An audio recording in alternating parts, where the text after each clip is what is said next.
नमस्ते everyone, this side advocate सलोनी मिश्रा। क्या हमारे फंडामेंटल और बेसिक राइट्स अगर इन्फ्रिंज हो तो हम हाई कोर्ट और सुप्रीम कोर्ट डायरेक्ट जा सकते हैं? क्या हमें ट्रायल कोर्ट, डिस्ट्रिक्ट कोर्ट वहां नहीं जाना होगा? रिट सुना है आपने? May be yes, may be not. Basically ये हमारे इंडियन कॉन्स्टिट्यूशन में प्रेजेंट है और ये हमने इंग्लैंड से लिया है। बेसिकली ये आर्टिकल 32 में है। अगर हमारा फंडामेंटल और बेसिक राइट इन्फ्रिंज हो रहा है तो हम आर्टिकल 32 की मदद से डायरेक्ट सुप्रीम कोर्ट जा सकते हैं।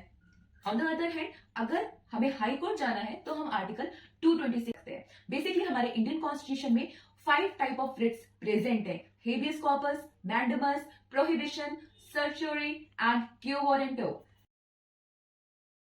हेबियस कॉर्पस का क्या काम होता है? अगर हमें किसी इंसान ने या फिर किसी अथॉरिटी ने अनलॉफुली कस्टडी में ले लिया है तो उस केस में हम हेबियस कॉर्पस का यूज करके अपने आप को वहां से छुड़वा सकते हैं। एंड मैंडेमस, पब्लिक ड्यूटी को अगर कोई अथॉरिटी सही से परफॉर्म नहीं कर रही है तो हम मैंडेमस के थ्रू उस पब्लिक अथॉरिटी को बाउंड कर सकते हैं कि आप ये जो अथॉरिटी आपको दी गई है इसको सही से परफॉर्म करिए, और जो हमारा फंडामेंटल और बेसिक राइट है उसको हम प्रोटेक्ट कर सकते हैं। Prohibition, to prohibit inferior court.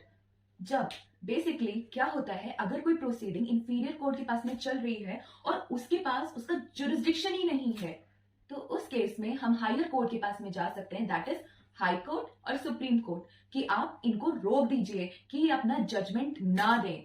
Fourth one is certiorari, to quash the order जो किसी इंफीरियर कोर्ट ने दिया हो, ट्रिब्यूनल ने या फिर क्वासी जुडिशियल बॉडी ने।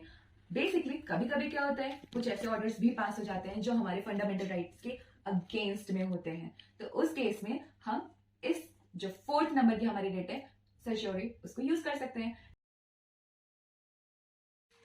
फिफ्थ वन इज क्यो warranto. It means what is your authority.